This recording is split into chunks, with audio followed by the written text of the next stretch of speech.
on Iaijutsu, which, as you guys all know, it is the classical samurai and ninja art of the fast draw, which is drawing your sword very fast or very quickly against a surprise attack.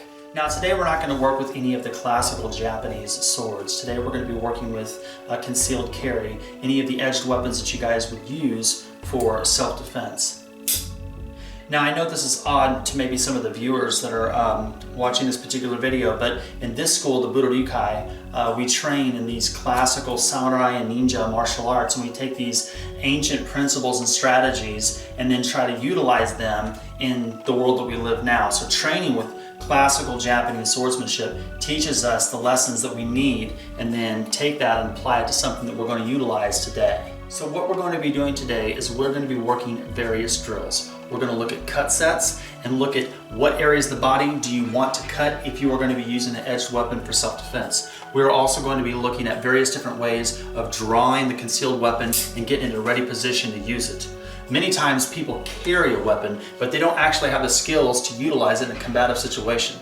If you do not have the skills to be able to draw it and get it in a ready position in a combative situation, then it doesn't matter if you have it. You have to have the skills to use the weapon. So sometimes people have the weapon and they feel a little secure, but if you don't know how to use the weapon, it's false security, right? We're also going to look at various different defensive tactics, like if someone was to come at you, how can you create distance to be able to draw your weapon, maybe even use the knife. Today we're going to be looking at a basic mechanical knife, right? But how could you use it for like a force multiplier? And as you guys know, we've talked about that many times, what a force multiplier is. So we're going to use it as a striking implement to strike into the target to create distance, and then after you've created the distance, then you can use your weapon in various different ways to attack or to evade. Now keep in mind, guys, we're doing this. If you have to pull your knife and you got to get into a fight, that is the last goddamn thing any of you guys ever want to do. Let's just be real about it. If there is a knife, you guys know where I stand on this. Run like hell. We study ninjutsu. You need to understand evasion tactics. Get the fuck out of there. Standing there and try to disarm a knife and get into a knife fight is the stupidest goddamn thing. But if you have to do it, you need to have the skills to do it. You need to have the ability to do it, you need to have the skills to do it, you need to have the knowledge to do it. So that's what we're working on. We're working on the worst case scenario, right? So, that whole theory is prepare for the worst, hope for the best. So we are training in the worst case scenario by drawing the knife. Keep that in mind.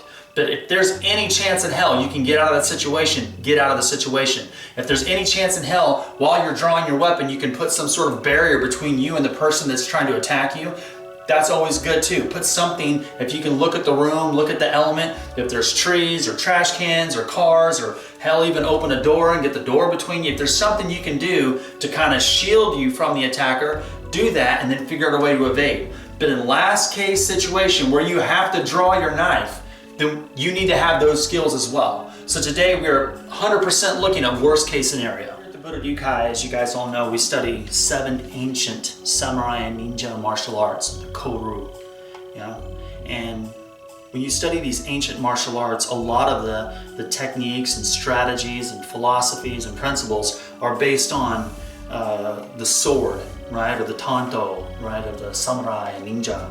And by studying these ancient martial arts and the things that they trained in to go to war, we can understand the principles and strategies of edged weapons.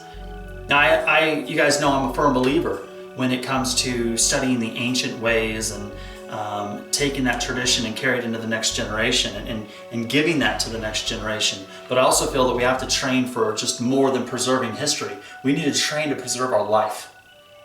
That's why it's so important for us to not just train these ancient kata, but to take those principles and to apply them in a way where we can utilize that for self-defense, to protect ourselves and the ones that we love. First thing we're gonna do is work on that cut set, the 7 cuts, right? So here we go, ready, and 1, 2, 3, 4, 5, 6, 7. And again, he comes in. And remember, we're cutting here, 1, 2, 3, 4, 5, 6, 7.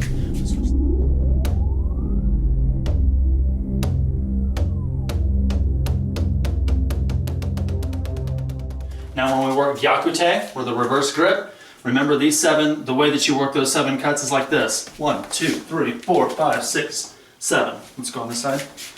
You can see the movement, put it out there. So again, those 7 cuts. Gyakute. 1, 2, 3, 4, 5, 6, 7.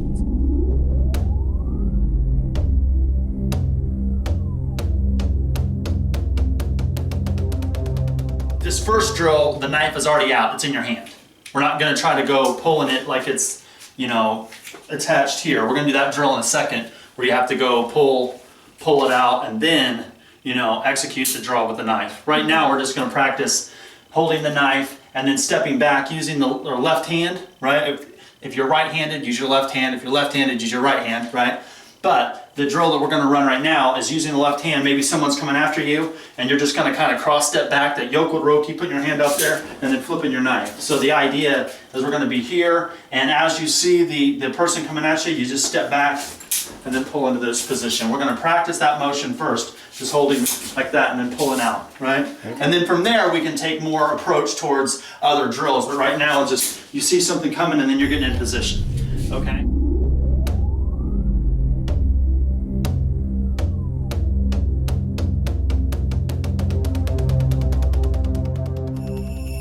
So now we're going to work a drill, not only just drawing the weapon, but now we're going to look at it in a little bit more realistic scenario, right? I mean, there's 1,000 different scenarios and 1,000 ways to train, right? I could give you guys new drills every day.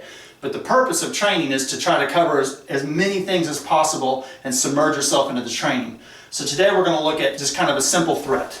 We already have the knife is already clipped and it's already in, right? So we have someone coming up, and you see this threat like he's coming at you, and you're going to have that left right here, the lead, right? And as he comes in, you're just going to kind of push. At this point, that's when you're going to grab the knife. As he's coming in, I'm going to keep it there. As he pushes me, I've got it here. I'm grabbing then. And then as he comes at me again, I'm going to throw 2 strikes. Boom, bang. Notice I'm using the knife. I have not clipped it yet. I'm using the knife as a striking implement, right? So I've got it, I get this way so you can use the metal, and I'm banging into him, and then as I kick, pop, then I'm going to pull the knife and get in position from here so that I can put distance, I can put some sort of threat between the attacker and myself. So we want to make sure that the knife is in the lead hand this way as a defensive tactic, right? So one more time, let's look at that. You're going to have the knife clipped. As the knife is clipped, you have a threat, someone coming at you and they're causing problems. As he comes at you, you're going to absorb that, and as you absorb it and kind of push him back, you're going to pull your knife, bang, strike, and then that's when you clip it out and you're in here. You see the drill that we're doing?